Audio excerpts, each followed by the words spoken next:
ഒരു 5 മണി വരെ നമ്മുടെ മഅദിനിൽ നിന്നുള്ള ഹജ്ജ് ക്യാമ്പിന്റെ ലൈവായിരുന്നു.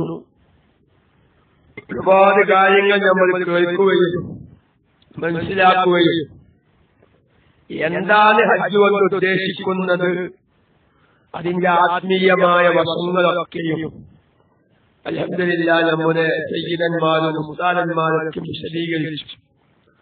അത് കഴിഞ്ഞ ഉടനെ മൈക്കെടുക്കണമെന്ന് വിചാരിച്ചതായിരുന്നു.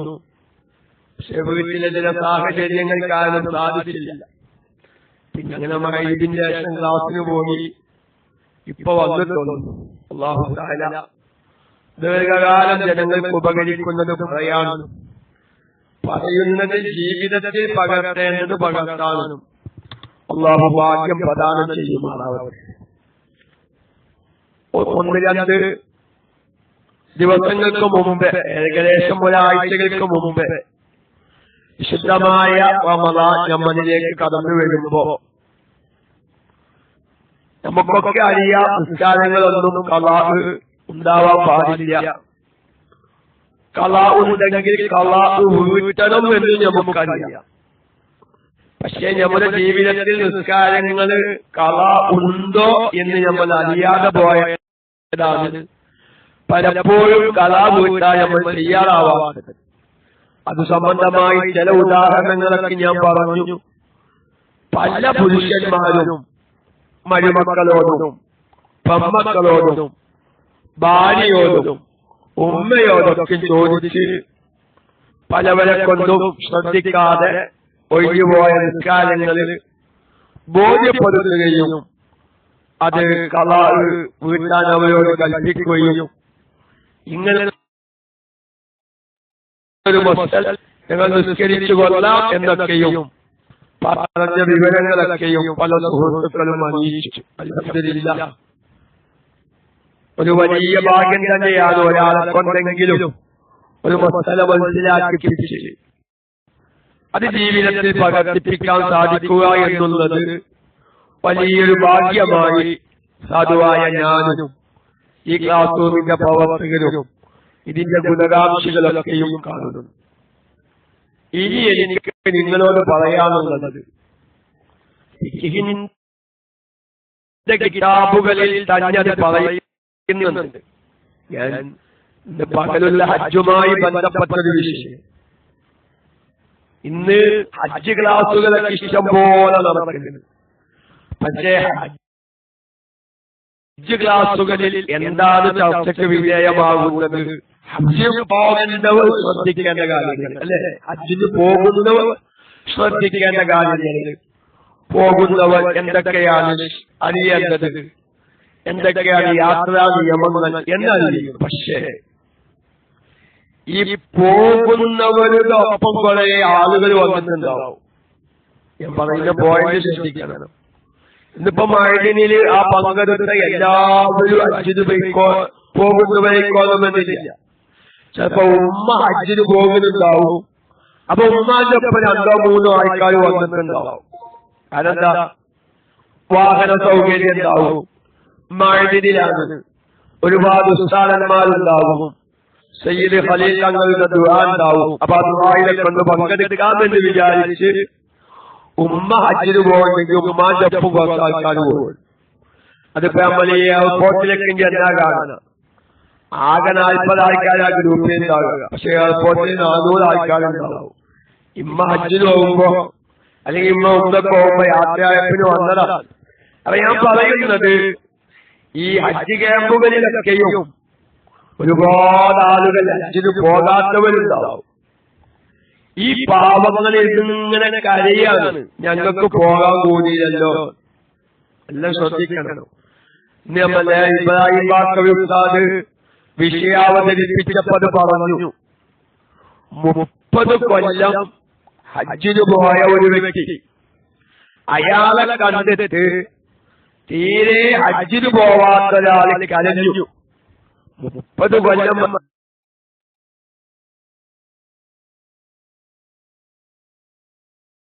ഹജ്ജിന് 30 കൊല്ലം 30 പ്രാവശ്യം ജിബ്രീൽ അലൈഹിസ്സലാമിന് ഏറ്റവും ഇഷ്ടമുണ്ടായത് എന്നൊരു സംഭവം ഇബ്രാഹിം ബാക്കവി ഉസ്താദ് വിശദീകരിച്ചു. അപ്പൊ ഞാൻ പറയുന്നത് ഈ ഹജ്ജിന് ഈ ക്യാമ്പിൽ വരുന്നവരിൽ നല്ലൊരു വിഭാഗം ഹജ്ജിന് പോവാൻ ഉദ്ദേശിക്കാത്തവരാ. പക്ഷെ ഇവിടെ ഒരു വിഷയമുണ്ട്. ഈ പോകാൻ ഉദ്ദേശിക്കാത്തവർ ഞങ്ങൾക്കൊരു ഹജ്ജ് നിർബന്ധമായിട്ടുണ്ട് എന്ന് അറിയാത്ത പലവരും ഒന്ന്. അതവരെ ഇരിക്കട്ടെ, നമുക്ക് പിന്നീട് പറയാം. ഇപ്പൊ ഞാൻ പറയാൻ ഉദ്ദേശിച്ചത്, നമ്മളിൽ നിന്ന് പലവരും മരിച്ചുപോയിട്ടുണ്ട്. വാപ്പയായി ഉമ്മയായി പലവരും മരിച്ചുപോയിട്ടുണ്ട്. പക്ഷെ ഈ മരിച്ചുപോയ പലവർക്കും ഹജ്ജ് നിർബന്ധമായിരുന്നു. പക്ഷെ വിവരമില്ലാത്ത മക്കളും ഈ മരിച്ചു പോയ വ്യക്തിയും അത് ശ്രദ്ധിച്ചിട്ടില്ല. ഞാനൊരൊറ്റ ഉദാഹരണം പറയുന്നത്, ഈ മഗ്ലൂബ് എന്ന് പറയുന്ന ഒരു വിഭാഗികമായി അവർക്ക് നല്ല കഴിവുണ്ട്, ശാരീരികമായി അവർക്ക് പോകാൻ ഇല്ലേ? നമ്മുടെ കുടുംബത്തിൽ എത്ര ആൾക്കാരുണ്ടാകുന്നത് ഇല്ലേ? അവർക്ക് നല്ല സാമ്പത്തിക ശേഷിക്കുണ്ടാവും, തെങ്ങുന്തോട്ടും കൗകുന്തോട്ടും ഡബ്ബുന്തോട്ടൊക്കെ ഉണ്ടാവും. പക്ഷെ ആരോഗ്യപരമായി അവർക്ക് യാത്ര ചെയ്യാതൊന്നും വരിക. ഞങ്ങൾ പല സാധാരണക്കാരോട് ചോദിച്ചു, അവര് പറയും വാപ്പാക്ക് സ്വത്തൊക്കെ ഉണ്ട്, വാപ്പാക്ക് അതിന് ഹജ്ജിന് പോകാൻ പറ്റില്ല. ഇങ്ങനെ വാപ്പാക്ക് ഹജ്ജിന് പോകാൻ വയ്യെങ്കിൽ ഈ വാപ്പാന്റെ സ്വത്തിൽ നിന്ന് ഒരാളെ പകരം ഹജ്ജിന് പറഞ്ഞയക്കണം എന്ന വിഷയം ഇന്ന് വളരെ കുറഞ്ഞു വരികയാണ്. നമ്മുടെ ഫത്തുഹില്ലം പോലത്തെ ഫിഖിന്റെ കിതാബൊക്കെ നോക്കുന്നു. ഇതിനെക്കുറിച്ച് നല്ലോണം ബോധവൽക്കരണം നടത്തേണ്ടതുണ്ട് എന്ന് കാണാം. അപ്പൊ ഇക്കാലത്ത് തുടങ്ങിയ സ്വഭാവമല്ല, എത്രയോ കാലം മുന്നേയുള്ളതാ. സാമ്പത്തിക ശേഷിയുണ്ട്, ശാരീരികമായി വയ്യെങ്കിൽ സാമ്പത്തിക ശേഷിയുണ്ടെങ്കിൽ ആ വ്യക്തിയുടെ സ്വത്തിൽ നിന്ന് സ്വത്തെടുത്ത് ഈ സുഖമില്ലാതെ കിടക്കുന്ന വ്യക്തിക്ക് വേണ്ടി സാമ്പത്തിക ശേഷി ഉണ്ടായിരിക്കുകയും ശാരീരികമായി സാധിക്കാതിരിക്കുകയും ചെയ്യുമ്പോ പകരം വരാതെ ഹജ്ജിന് പറഞ്ഞേക്കണം. ഞാനിത് പല ആളുകളോടുമായി സംസാരിച്ചതാണ്. പലവരും അപ്പൊ ചോദിക്കുന്നത് എന്താണ്, പാക്കയിലെ ഫ്ലൈറ്റ് കയറാൻ പറ്റില്ല, ഉമ്മാക്ക് ഫ്ലൈറ്റ് കയറാൻ വയ്യ, ഉമ്മാക്ക് യാത്ര ചെയ്യാൻ വയ്യ. ശരിയാണ്, യാത്ര ചെയ്യാൻ വയ്യെങ്കിൽ അതിനനുസരിച്ച് സ്വത്തുണ്ടെങ്കിൽ പകരം മറ്റൊരാളെ ഹജ്ജിന് പറഞ്ഞേക്കണോ? ഇനി ആരങ്ങനെ മരിച്ചിക്കണെന്ന് നോക്കുക. മരിച്ചിക്കണമെങ്കിൽ അയാളുടെ സ്വത്തിൽ നിന്ന്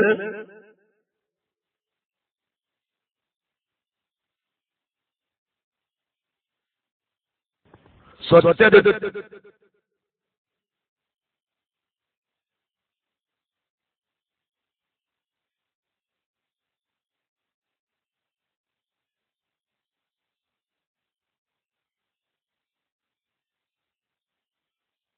അവകാശം നമുക്ക് അനുമീയമല്ലാത്ത പല മുതലുകളും നമ്മൾ ഉപയോഗിക്കുന്നുണ്ട്.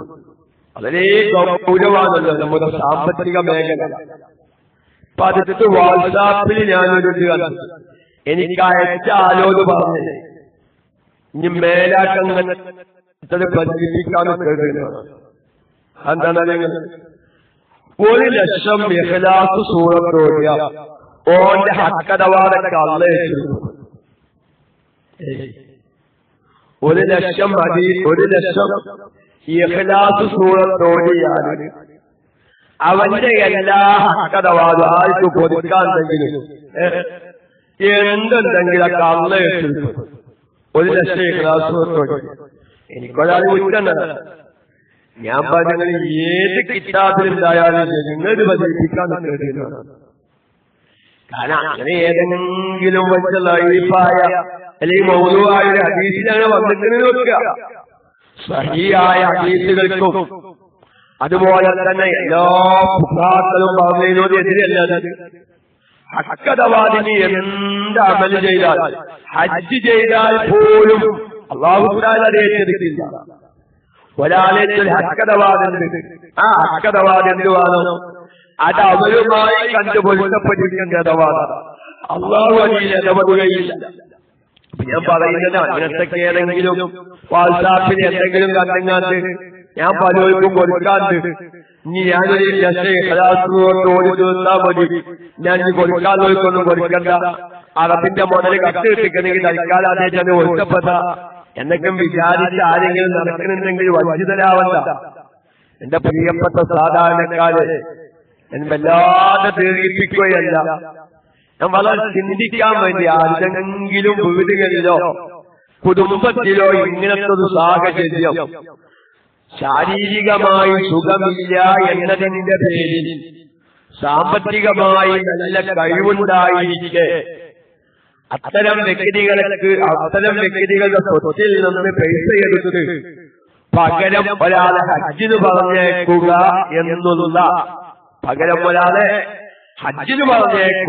എന്നുള്ള ഈ നിർബന്ധ ബാധ്യത പല സാധാരണക്കാരും അറിയാതെ പോയിട്ടുണ്ട്.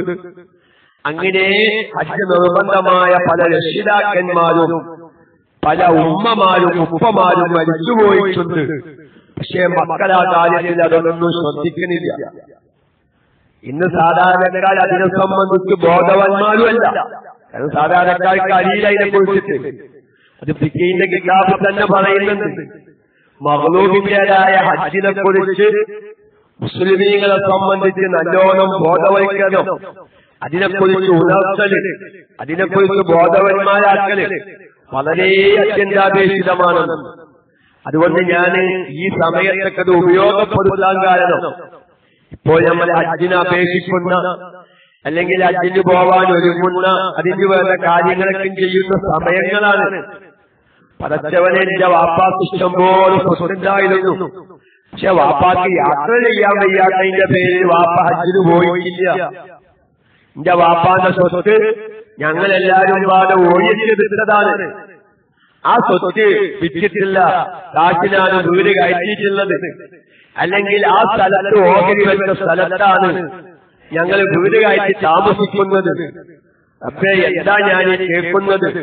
എന്റെ വാപ്പാക്ക് ഒരു ഹജ്ജ് നിർബന്ധമായ ഭൂമിയിലാണ്, അല്ലെങ്കിൽ എന്റെ വാപ്പാക്ക് ഹജ്ജ് നിർബന്ധമായ ഒരു പൈസ കൊണ്ടാണ് ഈ വീട് കയറ്റിയിട്ടുള്ളത് അല്ലെങ്കിൽ വാഹനം വാങ്ങിയിട്ടുള്ളത് എന്ന് ചിന്തിക്കാത്ത എത്ര മനുഷ്യന്മാരുണ്ട്. നമ്മള് പലപ്പോഴും അത്തരം പിതാമഹൻ ഉപ്പമാരും മരിക്കുമ്പോ ആറ്റീവും ഔദ്യോഗികമൊക്കെ നമ്മൾ കഴിക്കണ്ടാനല്ല ഈ പറയുന്നത്. പക്ഷെ അതിനേക്കാൾ നിർബന്ധമായ ബാധ്യത എന്റെ ഉപ്പാക്ക് എന്റെ ഉമ്മാക്ക് വീട്ടാനുണ്ട് എന്ന് പല സാധാരണക്കാർക്കും അറിയില്ല. കൂട്ടത്തിൽ ഞാനൊരു ചെറിയ കാര്യം പറയാം. പല സാധാരണക്കാരും അറിയാതെ പോയൊരു കാര്യം. ഒരാൾ മരിച്ചു, വാപ്പ മരിച്ചു. വാപ്പാക്ക് അത്യാവശ്യം സ്വത്തൊക്കെ ഉണ്ട്, വാപ്പ അജുമ്മയ്ക്കും ചെയ്തിട്ടുണ്ട്. വാപ്പാക്ക് അങ്ങനെ സാമ്പത്തിക ബാധ്യതകളൊന്നുമില്ല. നമ്മൾ മരിച്ച വാപ്പാക്ക് വേണ്ടി എന്ത് ചെയ്യും? നല്ല 7 3 മൗലൂദും അതുപോലെ തന്നെ അധ്യയനവും പല കാര്യങ്ങളും നമ്മളൊക്കെ ചെയ്യും. പക്ഷേ പല സാധാരണക്കാരും ശ്രദ്ധിക്കാതെ പോയൊരു കാര്യം, ഒരാൾ മരിച്ചു, ആ മരിച്ച വ്യക്തിക്ക് സ്വത്തുമുണ്ട്. ആ സ്വത്തിന്റെ അവകാശികളുടെ കൂട്ടത്തിൽ പ്രായപൂർത്തിയാവാത്ത ഒരു ചെറിയ കുട്ടിന്റെ ഒരു 9 വയസ്സോ 10 വയസ്സൊക്കെ ആയ ഒരു കുട്ടിന്റെ ഒരു വെക്കുക. ഈ സ്വത്തിൽ നിന്ന്, ഈ മരിച്ച വ്യക്തിയുടെ സ്വത്തിൽ നിന്ന് പൈസ എടുത്ത് ഈ മരിച്ച വ്യക്തിയുടെ പാരത്രികമായ ഗുണത്തിനു വേണ്ടി അഥവാ യാസീൻ, മൗലിദ്, വിക്റ്, അടിയന്തരം പോലോത്തത് കഴിക്കുമ്പോ എല്ലാ അവകാശയുടെ സമ്മതമാണോ? അതിന് എല്ലാ അവകാശവും സമ്മതം കിട്ടണമെങ്കിൽ സമ്മതം കൊടുക്കാൻ അർഹതയുള്ള അവകാശികളാവണം. 9 10 വയസ്സായ ഒരു കുട്ടി ഈ വാപ്പാന്റെ ചെറിയ മോനായിട്ടുണ്ടെങ്കിൽ ഈ കുട്ടിക്ക് സമ്മതം കൊടുക്കാനുള്ള അവകാശം ഇല്ല. ഈ അവകാശമില്ലാതെ മൊത്തം ഈ സ്വത്തിൽ നിന്ന് എടുത്ത് ഉപ്പയുടെയും ഉമ്മയുടെയും ദിക്റും മൗലൂദും അദ്ദേഹത്തിനും കഴിക്കും. എന്നിട്ട് ബാക്കിയുള്ള സ്വത്തം ചെയ്യും, ഓഹരി ഒപ്പം ചെയ്യും. വാസ്തവത്തിൽ ഈ കുട്ടിയുടെയും സ്വത്തിൽ നിന്ന് അവകാശം കൊടുക്കാൻ സമ്മതമില്ലാത്ത ഈ കുട്ടിയും സ്വത്തെടുത്തിട്ടാണ് ഈ മൗലിദും അദ്ദേഹത്തിനും ഇവിടെ കഴിക്കുന്നത്. ഇത് അനുവദനീയമാകും. പറഞ്ഞത് മനസ്സിലായോടെ എനിക്കറിയില്ല. ഞാൻ പലവരും ചില ആൾക്കാർ മരിക്കുമ്പോ എല്ലാം ശ്രദ്ധിക്കണേ. ഞാൻ ചില ആൾക്കാർ മരിച്ചിട്ട് ദിക്റ് വന്ന് പറഞ്ഞു. ഞാൻ പലപ്പോഴും പലതിനും പോകില്ല. സത്യമാണ്. ദിക്റ് പറയുമ്പോ ഈ മരിച്ച വ്യക്തിക്ക് ഒരു ചെറിയ കുട്ടിയുണ്ട്. അങ്ങനെ എങ്ങനെയാ ദിക്റ് കഴിക്കുന്നത്? ഹിന്ദുസ്ഥാന്റെ വാപ്പാക്ക് സ്വത്തുണ്ട്, വാപ്പാക്ക് സ്വത്തുണ്ട്. നിങ്ങൾക്ക് അഞ്ചിന് പ്രായപൂർത്തിയാവാത്ത അഞ്ചങ്ങൾക്കില്ലേ? ആ കുട്ടിയുടെ സമ്മതം ഉണ്ടോ? ആ കുട്ടിന് സമ്മതം തന്നാൽ തന്നെ അത് സഹിയാവോ? അതല്ലെങ്കിൽ എന്ത് വേണം? സ്വത്ത് ഓഹരി വെക്കണം. സ്വത്ത് ഓഹരി വെച്ചിട്ട് ആ കുട്ടിയുടെ അവകാശം വാറാക്കുക. എന്നിട്ട് പ്രായപൂർത്തി ആയവരുടെ അവകാശത്തിൽ നിന്ന് എടുത്തിട്ട് അദ്ദേഹത്തിന് കഴിക്കും. ആരും ശ്രദ്ധിക്കുന്നില്ല. ഞാനതാണ് മിഞ്ഞാനൊരു പോയിന്റ് വാങ്ങി. വാപ്പാന്റെ ആഹ്ലം ഉദ്ദേശിച്ച് നമ്മൾ ചെയ്യുന്ന കാര്യം ആഹ്ലത്തിൽ നമ്മളെ തലയെ കുടുങ്ങിപ്പോകും. ഞാൻ അങ്ങനെയാണ് ക്ലാസ് അവസാനിപ്പിച്ചതല്ല. നമ്മള് വാപ്പാന്റെ ആഗ്രഹം രക്ഷപ്പെടുത്തേച്ചിട്ട് കുറെ കാര്യം ചെയ്യാൻ. പക്ഷെ നമ്മളെ തലയിൽ ഇത് കുടുങ്ങിപ്പോകാൻ ആരും ശ്രദ്ധിക്കുന്നില്ല. നമ്മളിപ്പോ ഈ ഹൈലിന്റെ നിപ്പാസിന്റെ മത്സരകാലം നിസ്കാരം കഥ ആയത് ശ്രദ്ധിക്കാത്തതുപോലെ സംഗതി എല്ലാ നിലക്കും നീയും സംഘടനയും അതേമായി തന്നെ മദർസയും പള്ളിയും ദർസും കോളേജും എല്ലാം. പക്ഷേ സാധാരണക്കാർ ശ്രദ്ധിക്കേണ്ടതൊന്നും ശ്രദ്ധിക്കുന്നില്ല. അവര് കുറ്റം വന്ന കാര്യമില്ല, അവർക്ക് അതിന്റെ ഗൗരവമില്ല. ഞാൻ ഈ വിഷയത്തിന്റെ ഒരു ഗൗരവം ശരിയാണെന്ന് പറയാം. ചില ഉദാഹരണങ്ങൾ പറയുന്നത് എന്തിനാണ്? വിശുദ്ധമായ റമളാൻ വരുമ്പോ നിസ്കാരങ്ങൾ മാത്രമൊന്നും തളാപൂട്ടിയ പോലല്ലോ, സാമ്പത്തികമായുള്ള ശുദ്ധിയും വേണ്ടേ? ഇപ്പൊ ഒരു പുരുഷൻ മരിച്ചാൽ ഒരു ചെറിയ ഉദാഹരണം പറഞ്ഞു. അപ്പൊ പെട്ടെന്ന് പിരിഞ്ഞ ശിഷ്യ ഈ ദിക്റും മൗലൂദും പറഞ്ഞേക്കായി എളുപ്പത്തിൽ ഒരു പുരുഷൻ മരിച്ചാൽ അവന്റെ കഫൻ തുണി ഏറ്റവും അഫ്ളൽ എന്താണ്? 3 കഫൻ തുണി. 3 കഫൻ തുണി, അതായത് ശരീരം പൂർണ്ണമായും മറയുന്ന 3 കഫൻ തുണിയാണ് പുരുഷന് സുന്നത്ത്. സ്ത്രീ ആണെങ്കിൽ ഒരു ഇസാറ്, ഒരു അരയുടുപ്പ്. ഞാൻ നേരത്തെ പറഞ്ഞ മസല തിരിയാനാണ് ഈ മസല പറയുന്നത്. അപ്പൊ ആദ്യത്തെ തിരിയാത്തോടുണ്ടെങ്കിൽ അത് തിരിഞ്ഞാലെന്ന് ഞാൻ പറയാൻ പോകുന്നത് തിരിയൊന്നും. അതൊന്നാണ് ഞാൻ പറഞ്ഞത്. മയ്യത്ത് പരിപാലനത്തിലേക്ക് പോകല്ല. സ്ത്രീ ആണെങ്കിൽ ഒരു അരയുടുപ്പ്, പിന്നെ ഒരു നീളം കുപ്പായ, ഒരു മുഖമക്കന, 2 നീളം, 2 കഫൻ തുണി. ആ പാഞ്ചം. അപ്പൊ പുരുഷന് 3 കഫൻ തുണിയും സ്ത്രീക്ക് ഈ നിലയ്ക്ക് 5 വസ്ത്രവും.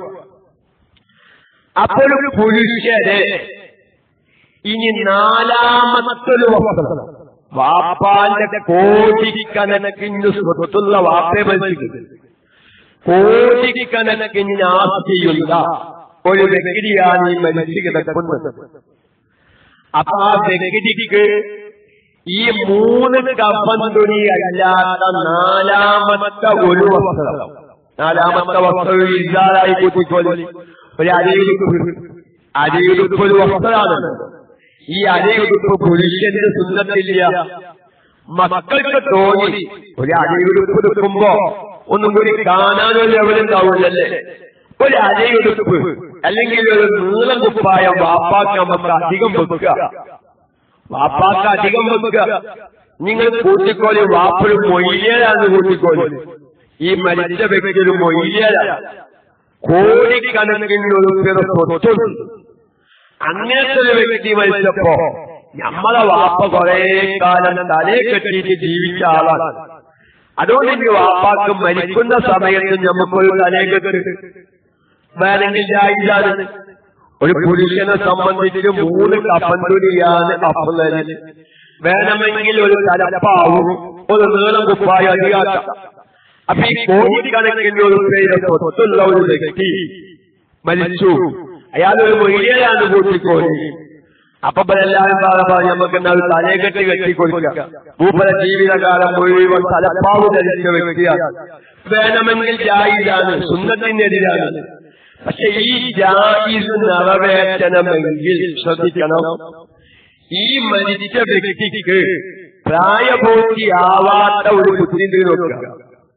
മൊത്തം ഈ മരിച്ച വ്യക്തിയുടെ സ്വത്തിൽ നിന്നാണ് ഈ തലപ്പാവിനുള്ള ചെലവ് എടുക്കുന്നതെങ്കിൽ എല്ലാവർക്കും സമ്മതം കൊടുക്കൽ ജായിസായ അവകാശികളുടെ സമ്മതപ്രകാരമേ ഇത് ചെയ്യാൻ പറ്റുള്ളൂ. അപ്പൊ ആ സ്വത്തവകാശികളുടെ കൂട്ടത്തിൽ ഒരു ഫിരാന്തനോ സമ്മതം കൊടുക്കാൻ അധികാരമില്ലാത്ത വ്യക്തിയാണ് ഫിരാന്തൻ. സമ്മതം കൊടുത്താൽ തന്നെ സഹിയാവൂല. അല്ലെങ്കിൽ പ്രായപൂർത്തിയാവാത്തൊരു കുട്ടി നോക്കുക എങ്കിൽ മൊത്തമുള്ള സ്വത്തിൽ നിന്ന് തലപ്പാവിന്റെ കാശ് എടുക്കാൻ പാടില്ല. വേണമെങ്കിൽ എന്താവാം, മറ്റ് പ്രായപൂർത്തിയായ ഒരു മകൻ പറഞ്ഞു പാക്കല്ല തലപ്പാവിന്റെ ചെലവ് അത് നിന്റെ സ്വത്ത്. നിങ്ങൾ സ്വത്ത് ഓഹരി വെക്കുമ്പോ എന്റെ വിഹിതത്തിൽ നിന്ന് ആ തലപ്പാവിന്റെ കാശ് അനുഭവിച്ചാൽ എന്ന് പറഞ്ഞു വേണമെങ്കിലാവാം. ഞാൻ ഒന്നും കൂടി നിങ്ങൾക്ക് ചെയ്യാം, ഒന്നും കൂടി ചെയ്യാം. ഈ മരിച്ച വ്യക്തിക്ക് ഈ സ്വത്ത് ബാക്കിയുള്ള സ്വത്ത് ഒരു 50,000 രൂപയിൽ നോക്കുക. ഒന്നും കൂടി നിങ്ങൾക്ക് എളുപ്പം ചെയ്യാൻ 50,000 രൂപ. ഈ 50,000 രൂപയിൽ പ്രായപൂർത്തിയായ മക്കളും പ്രായപൂർത്തിയാവാത്ത മക്കളും അവകാശികളുണ്ട്. അപ്പൊ ഈ 50,000 രൂപയിൽ നിന്നൊരു തലപ്പാവിനുള്ള പൈസ മാറ്റിവെച്ചു. എന്നിട്ട് ബാക്കിയുള്ളതാണ് ഓഹരി വെക്കുന്നതെങ്കിൽ ഈ തലപ്പാവിന്റെ ചെലവിലേക്ക് ഈ പ്രായപൂർത്തിയാവാത്ത കുട്ടിക്ക് അവകാശമുള്ള അവകാശത്തിൽ നിന്ന് ഒരു വിഹിതം നീങ്ങിയിട്ടുണ്ട്. ഇല്ലേ? നീങ്ങൂല. മൊത്തം ബാക്കിയുള്ളത് 50,000. ഈ 50,000-ത്തിൽ നിന്നാണ് ഒരു തലപ്പാവിന്റെ കാശ് എടുക്കുന്നത്. അപ്പൊ ഈ 50,000-ത്തിൽ പ്രായപൂർത്തിയായ കുട്ടിക്ക് അവകാശമുണ്ട്. ഈ 50,000-ത്തിൽ നിന്നൊരു തലപ്പാവിന്റെ കാശ് കഴിച്ചാൽ ഈ തലപ്പാവിന്റെ കാശിൽ എന്ത് വന്നിട്ടുണ്ട്? ഈ കുട്ടിയുടെ ഒരു ചെറിയ അവകാശം വന്നിട്ടുണ്ട്. ഈ കുട്ടിക്കാണെങ്കിൽ ഇവരെ പ്രായപൂർത്തിയായിട്ടില്ല. ഇത് ചെയ്തത് ഹറാമാണ്. എന്തെപ്പോ വാപ്പ വൈദ്യരായി കുറെ കാലം ജീവിച്ചതാണ്. വാപ്പാക്ക് തലയെക്കെട്ടും കെട്ടി അയക്കാനും വിചാരിച്ചതാണ്. അത്ര ഗൗരവ. ഞാൻ പറയുന്നത് എന്താണ്, ഇതൊന്നും സാധാരണക്കാരാണ് വിശ്വസിക്കുന്നില്ല. ഇന്നിപ്പോ നമ്മുടെ നാട്ടിൽ നടക്കുന്ന ഈ വിഗ്രഹമൊക്കെ ചിലപ്പോ ഒന്നും കൂടി ഞാൻ പറയാം. ചിലപ്പോ ഒരു 4 മക്കളുണ്ട്.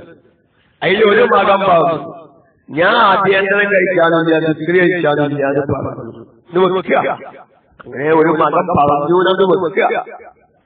അപ്പൊ എന്താ ജ്യേഷ്ഠന്മാര് പറഞ്ഞു അതൊന്നും നോക്കൂല, പാപ്പാന്റെ ആഭ്യന്തരവും മൗലൂദൊക്കെ കഴിച്ചിട്ട് ബാക്കി വന്നതുണ്ടെങ്കിൽ തന്നെ ഓടിക്കൊള്ളു എന്ന് പറയുന്ന എത്ര ആളുകളുണ്ട്.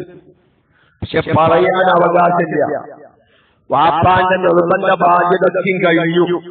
വാപ്പാന്റെ മയ്യത്തിന്റെ ചെലവ്, കടമുണ്ടെങ്കിൽ കടം, വസിയ്യത്തുണ്ടെങ്കിൽ അത്, സക്കാത്തുണ്ടെങ്കിൽ അതൊക്കെ കഴിഞ്ഞു.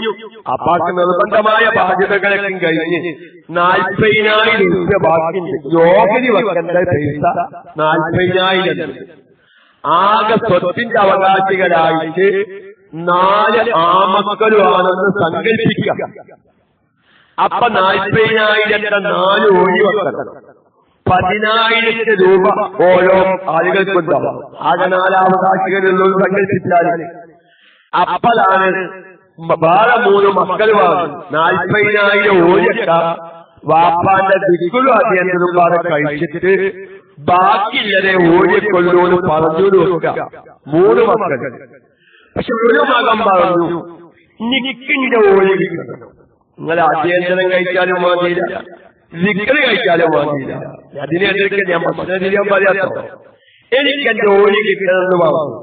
എന്നാൽ ആ 40,000 ഓലി വെച്ച് ഇവന്റെ 10,000 കൊടുക്കുക, ബാക്കി 30,000 ഉണ്ടല്ലോ, 3 അവകാശന 10,000. ആർക്കൊക്കെ നീ അധ്യയനം കഴിക്കാൻ സമ്മതല്ലോ ഓരവകാശത്തിൽ നിന്ന് പൈസ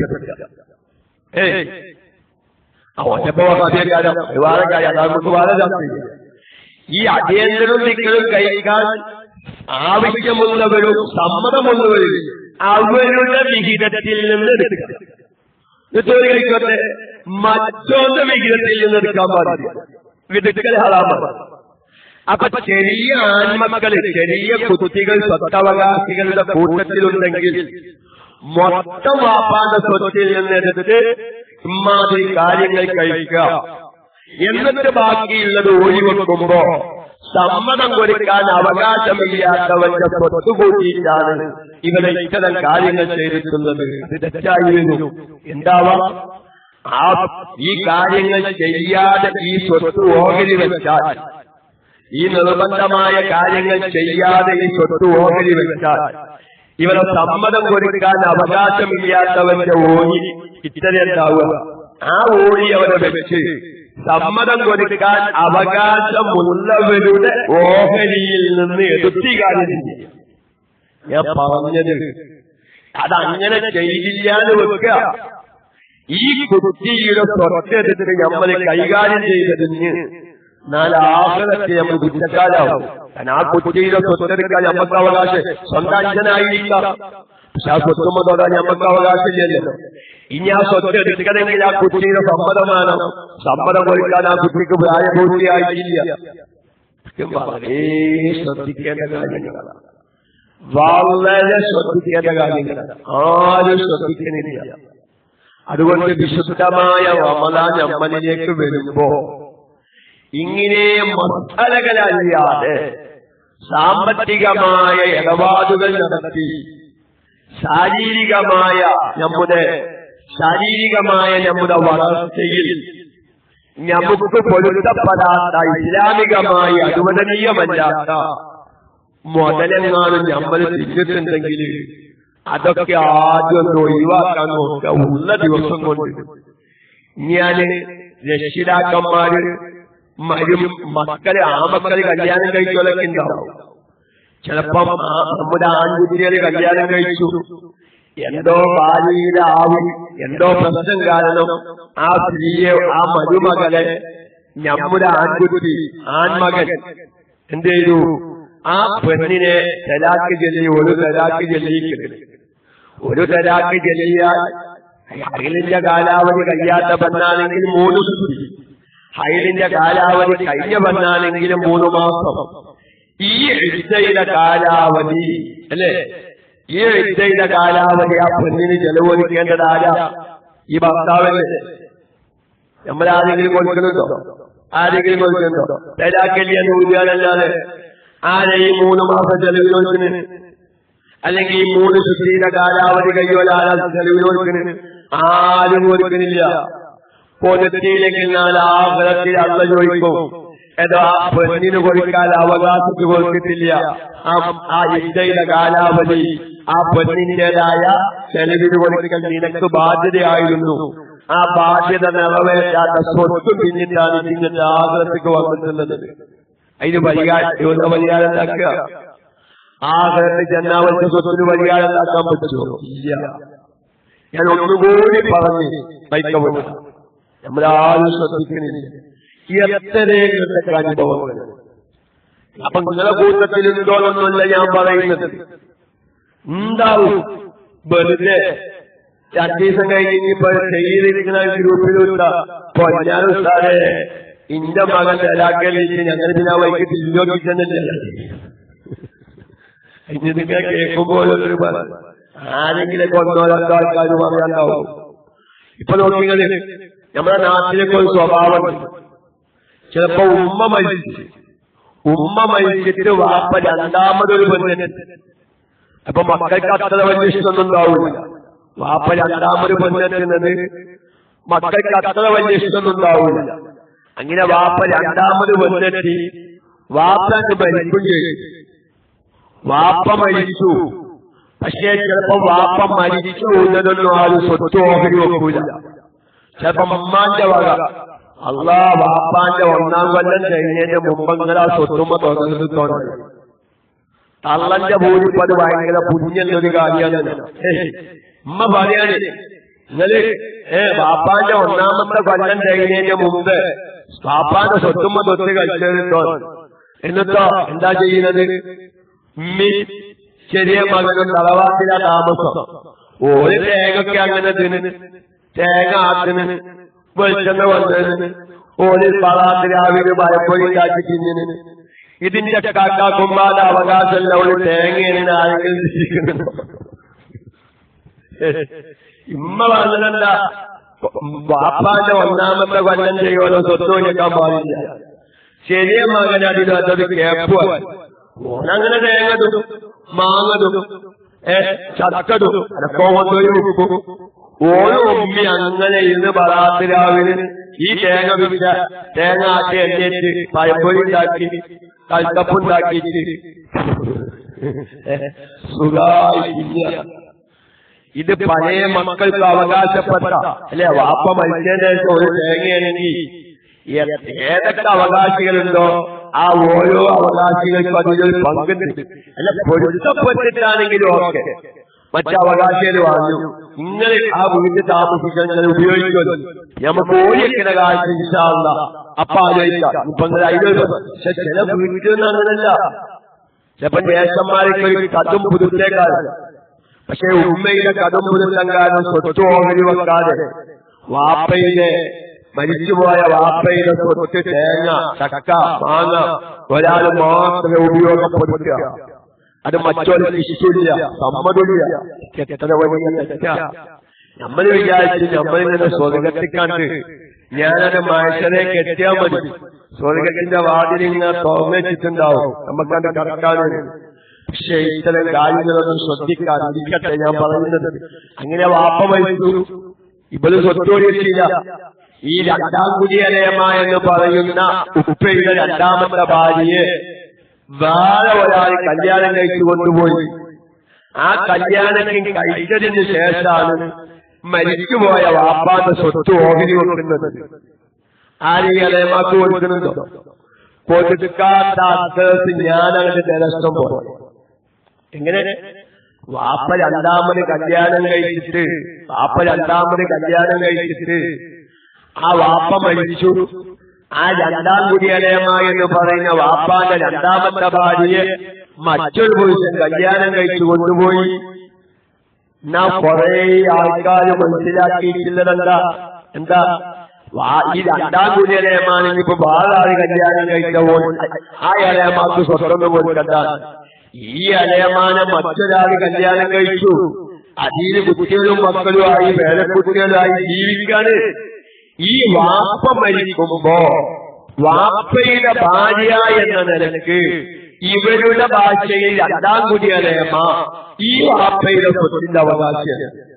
ആ വാപ്പാന്റെ സ്വത്ത് എന്നോരിക്കുന്നോ ചിലപ്പം ഈ 2-ാം കുടിയലയമ്മാനെ വേറെ കെട്ടിച്ചിട്ട് അതിന് വേറെ കുട്ടികളൊക്കെ ആയിട്ടുണ്ടാവും. അതിന്റെ പേരിൽ എങ്ങനെ ഈ ഇളയമാന്റെ സ്വത്തില്ലാതാവൂ? കാരണം വാപ്പ മരിക്കൽ കൊണ്ട് വാപ്പാന്റെ സ്വത്തിൽ ഈ ഇളയമാക്ക് സ്വത്തിൽ അവകാശമുണ്ട്. ഇനി അത് മറ്റൊരു പുരുഷൻ കല്യാണം കഴിച്ചു എന്നതിന്റെ പേരിൽ ഈ സ്വത്തിന് അവകാശം നീങ്ങുകയില്ല. ശ്രദ്ധിക്കണം. ഇതൊക്കെ ഇന്ന് നമ്മുടെ നാട്ടിന് പുറങ്ങളിൽ ഇഷ്ടം പോലെ വാപ്പ 2-ാമത് കല്യാണം കഴിക്കുക, ആ വാപ്പ മരിക്കുക, ഈ 2-ാം കുടിയലയമാനെ വേറെ ആരെങ്കിലും കല്യാണം കഴിച്ചു കൊണ്ടുപോവുക, എന്നിട്ട് വാപ്പാന്റെ സ്വത്ത് ഓഹരി വെക്കുമ്പോ എത്ര പേര് ചിലപ്പോ നമ്മളൊക്കെ അജ്ജും ചെയ്തിട്ടുണ്ടാവും, ഒന്നും ചെയ്തിട്ടുണ്ടാവും, 30 ഖത്തം ഓടി പൂർത്തിയാക്കിയിട്ടുണ്ടാവും, കോടിക്കണക്കിന് സലാത്തും ചെയ്തിട്ടുണ്ടാവും. പക്ഷെ ഇങ്ങനത്തെ സ്വത്ത് പലവരുടെ കൈവശം മാതിരി സ്വത്ത് ഓഹരി വെച്ച് പെരകേറ്റിയവർ, വീടുണ്ടാക്കിയവർ, ബിസിനസ് തുടങ്ങിയവർ അവരൊക്കെ ചിന്തിക്കണം. ആരെങ്കിലും എന്റെ ഈ വോയിസ് കേൾക്കുന്നവരുടെ കൂട്ടത്തിലുണ്ടെങ്കിൽ ഞങ്ങൾക്കിങ്ങനെ അനുവദനീയമല്ലാത്ത ഇങ്ങനത്തെ സാഹചര്യം എന്റെ വീട്ടിൽ എന്റെ കുടുംബത്തിലൊക്കെ ഉണ്ടായിട്ടുണ്ട്. പലരും വാശി പിടിച്ച് ഓന്റെ സ്വത്തുംപാടെ കൂട്ടിയിട്ട് ഞാൻ വാപ്പാന്റെ അധ്യയനം കഴിച്ചിട്ടുണ്ട്. ഇന്നത്തെ അധ്യയനം കഴിച്ചതിന്റെ ബാക്കിയാണ് ഞങ്ങൾ ഓടിച്ചത്. അത് അവർക്ക് പൊരുത്തണ്ടായില്ല. അവർക്ക് പൊരുത്തമില്ലാത്ത മുതലേറ്റാണ് വാപ്പാന്റെ അധ്യയനം കഴിച്ചത്. എന്റെ മാർഗൊന്നു തൽക്കാലം ചെയ്യുക, ഇവന്റെ സ്വത്തിൽ നിന്ന് അങ്ങോട്ട് കൊടുക്കുക. അതുകൊണ്ട് തന്നെയല്ലേ ഫുഖഹാക്കള് മസ്അലകള് വാപ്പ മരിച്ചുപോയ വാപ്പാക്ക് വളരെ നോക്കിന്റെ മുട്ട് കൊടുക്കാറുണ്ട്. പക്ഷേ പല അവകാശികൾ ആ സ്വത്ത് ഓഹരി വെച്ചിട്ടുണ്ട്. പക്ഷേ പല അവകാശികൾ മരിച്ചുപോയ വാപ്പാന്റെ നോക്കിന്റെ മുട്ട് കൊടുക്കാൻ തയ്യാറല്ല. ഒരാളതിന് തയ്യാറാ. എന്താ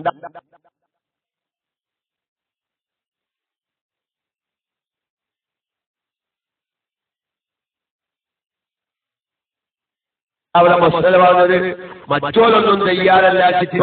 ഹിതത്തിന്റെ വാപ്പാക്ക് കൊടുക്കേണ്ട മുദ്ദത്തിനെയാണ്. അപ്പൊ എല്ലാ അവകാശികളുടെയും സ്വത്തിൽ നിന്ന് ആ മുദ്ദ് കൊടുക്കുമ്പോ ഏകദേശം ഇത്തര രൂപയുടെ മുദ്ദാണ് ഇവന്റെ അവകാശത്തിൽ നിന്ന് വരിക. ആ മുദ്ദ് ഇവനത് കൊടുക്കുക. ആ മുദ്ദ് ഇപ്പം കൊടുക്കുക. ഇവന്റെ സ്വത്ത് ക്ലിയറായി.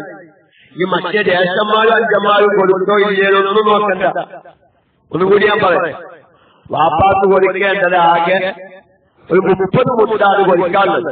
നോമ്പ് ഒഴിവാക്കിയതിന്റെ പേരിൽ 30 മുദ്ദാണ്. 3 ആമക്കളുമാണ്. ആകെ 30,000 രൂപയാണ് കൊടുത്തുണ്ടാകുന്നത്. അങ്ങനെ 10,000 രൂപയാണ് ഓഹരി വെച്ച് കിട്ടിയത്. വാപ്പാക്ക് കൊടുക്കാനുള്ള മുദ്ദ എത്രയാണ്? 30 മുദ്ദാണ്. അപ്പൊ ഓരോ മകന്റെ സ്വത്തിലും എത്ര മുദ്ദ് കുഞ്ഞി കിടക്കുന്നുണ്ട്? 10 മുദ്ദ്. 2 ആമക്കൾ വാപ്പാന്റെ മുദ്ദ് കൊടുക്കാൻ തയ്യാറല്ല. ഒരു മകൻ തയ്യാറാണ്. എന്തുവാണ്? ഈ മകൻ 10 മുദ്ദ് അത് കൊടുക്കുക. ഓന്റെ 10 മുദ്ദ് ഒരു കാശെടുത്ത് 10 മുദ്ദ് വാപ്പാന്റെ ആ ഒഴിവാക്കി നോക്കും. ഇവന്റെ സ്വത്ത് ക്ലിയറായി. ഇനി ബാക്കി 20 മുദ്ദ് അത് 2 ജ്യേഷ്ഠന്മാരുടെ സ്വത്തിന് കിടക്കുകയാണ്. അത് അവര് കൊടുക്കുന്ന കാലത്ത് അവരുടെ സ്വത്തും ക്ലിയറാവും. ഇവൻ ആഗ്രഹത്തിൽ രക്ഷപ്പെട്ടു. അല്ലാഹുവേ, ഇന്റെ സ്വത്തിൽ വാപ്പാന്റെ 10 മുദ്ദാണ് വന്നത്. ആ 10 മുദ്ദ് ഞാൻ കൊടുത്തു.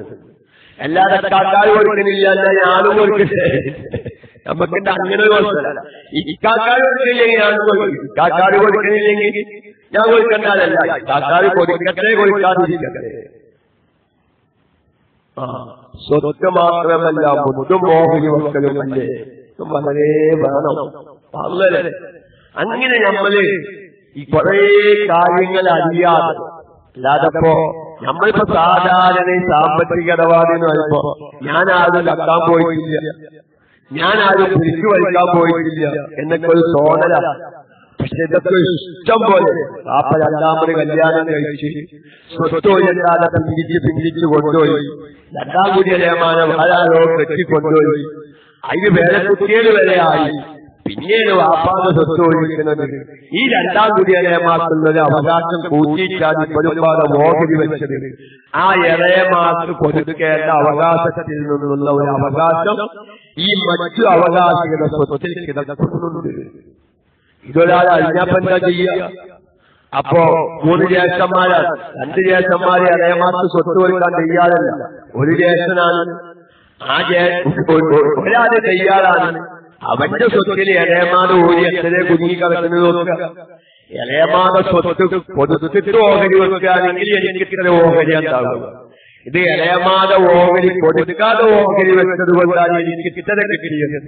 അപ്പൊ ഇളയമാടെ ഓഹരിയിൽ നിന്ന് എന്റെ ഓഹരിയിൽ കുടുങ്ങിയത് ഇത്രയാണ്. അതെടുക്കുക. ആ ഇളയമാടെ എടുത്ത് പോവുക. ഇളയമ്മ അപ്പൊ ഇളയമ്മ മത്സരിക്കണമെങ്കിലോ അതൊരു അതൊരു നിഷ്കാരാണ്. ആ ഇളയമ സ്വത്ത് കോഴി വെക്കുമ്പോഴേക്ക് മത്സ്യത്തിന് വെക്കുക. ആ ഇളയമാക്കും മക്കളുണ്ടെങ്കിൽ ആ മക്കൾക്ക് കൊടുക്കണം. കാരണം ഉമ്മാന്റെ സ്വത്താണ്. ഇമ്മ മത്സ്യക്കണമെങ്കിൽ ആ ഉമ്മാന്റെ മക്കളുടെ അവകാശമായിട്ട് അത് പോകും. അല്ലാതെ അത് ഇളയമ മത്സ്യക്കേണ്ടത് അപ്പൊ ഞാൻ അതേക്ക് കുതിക്ക് പോകൂന്നല്ല പറഞ്ഞത്. ഈ ഇളയമാരുടെ അവകാശികളിലേക്ക് അത് നീങ്ങും. അങ്ങനെ രക്ഷപ്പെടുത്തണം. ഞാൻ ഇത് ഒരു സാമ്പത്തിക ഇടപാടുമായി ബന്ധപ്പെട്ട ഒരു സ്ഥലത്ത് ക്ലാസ് എടുത്തപ്പോ വളരെ വ്യക്തമായി ഞാൻ ആ ക്ലാസ് കഴിഞ്ഞ് പോയപ്പോൾ അത് വളരെ സത്യമാണ്. ഇത് എന്റെ അനുഭവത്തിൽ 5-6 കുടുംബത്തിൽ ഈ പ്രശ്നം തീർന്നു. ഏത് വാപ്പ രണ്ടാമത് കല്യാണം കഴിച്ചിട്ട് ആ ഇളയമാക്ക് സ്വത്ത് കൊടുക്കാതെ ഇളയമാക്ക് സ്വത്ത് കൊടുക്കാതിരിക്കാതെ കാരണം ആ ഇളയമാനെ വേറെ കെട്ടിച്ചതിന് ശേഷമാണ് ഒരു സ്വത്ത് കൈകാര്യം ചെയ്യുന്നത്. പക്ഷെ ആ സ്വത്ത് കൊടുക്കാതെ ഓഹരി വെച്ച സംഭവം എനിക്കറിയാം എന്ന് പറഞ്ഞത്. അപ്പൊ ഞാൻ അവസാനിപ്പിക്കുന്നു. എന്റെ സൗണ്ടൊന്നും ക്ലിയറല്ല. ഇപ്പൊ 4 ക്ലാസ്സാണ്. ഇപ്പൊ 4 ക്ലിയറായി വരാനെന്ന ഇനിയിപ്പോ അള്ളാന്റെ ഉള്ളിൽ സൗണ്ട് ക്ലിയറായിട്ട് ഇപ്പൊ മൈക്കെടുക്കാൻ പോകുന്നത് തോന്നുന്നില്ല. മിക്ക ദിവസങ്ങളും ക്ലാസ്സുണ്ട്. അപ്പൊ നമ്മളിങ്ങനെ ആരെങ്കിലൊക്കെ കേൾക്കുമ്പോ എന്റെ വാപ്പ രണ്ടാമത് കല്യാണം കഴിച്ച് ആ ഇളയമാർക്ക് സ്വത്ത് കൊടുക്കാതെയാണ് ഞങ്ങൾ ഈ സ്വത്ത് ഓഹരി വെച്ചിട്ടുള്ളത്.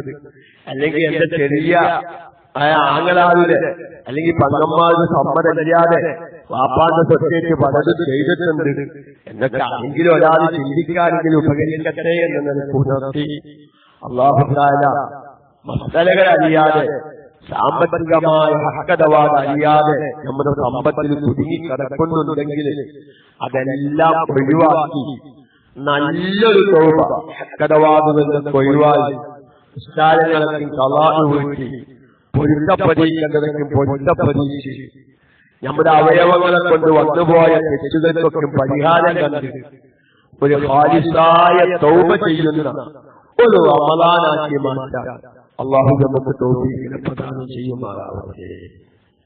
മരിച്ചതിന് ശേഷമാണോ അതുപോലെ ഇളയമ മരിച്ചതിന് ശേഷമാണെങ്കിലും പോലും കാരണം ഈ വാപ്പ മരിക്കുമ്പോ ഈ ഇളയമ അവകാശിയാണ്.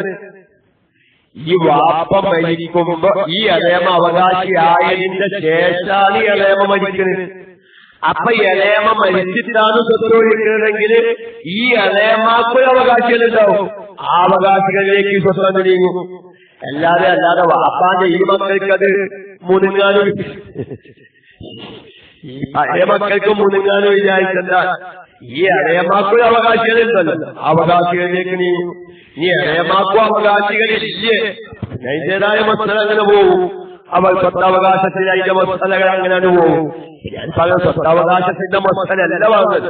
ഇങ്ങനെയൊക്കെ അറിയാതെ ഒരുപാട് സമ്പത്ത് തിന്നു നടക്കുന്ന ആദ്യമായി ഇഷ്ടംപോലെ അതിന്റെ ആകത്തുള്ള കൊതിക്കേണ്ടതൊന്നും കൊടുക്കാതെ ഇതുമായി തിന്നു നടക്കുന്ന ഒരുപാട് ആദ്യമാരും ഒരുപാട് കാക്കമാരും. പക്ഷേ വിഷയം വളരെ ഗൗരവമാണ്. ആരെങ്കിലും ഒരാൾ ചിന്തിക്കുകയാണെങ്കിൽ ചിന്തിച്ചോട്ടെ എന്ന നിലക്ക് ഏതായാലും 1.5 മണിയായിട്ടുണ്ട്. അല്ലാഹു തആല ഇപ്പൊ നമുക്ക് വാക്കില്ലേ സ്വത്തവകാശക്ക് നമുക്ക് പിന്നെ അങ്ങനെ സ്വത്തവകാശം നമുക്ക് പിന്നെ അങ്ങനെ ഓടിയിട്ട് പോവാം. ഇതിപ്പോ നമ്മളെ അറിയാതെ നമ്മുടെ സമ്പത്തില് വഹാബിക്ക് അങ്ങനെ വെച്ച് സ്വത്ത് രണ്ടാം കൂടി അലയമാർക്ക് സ്വത്ത് കൊടുക്കാതെ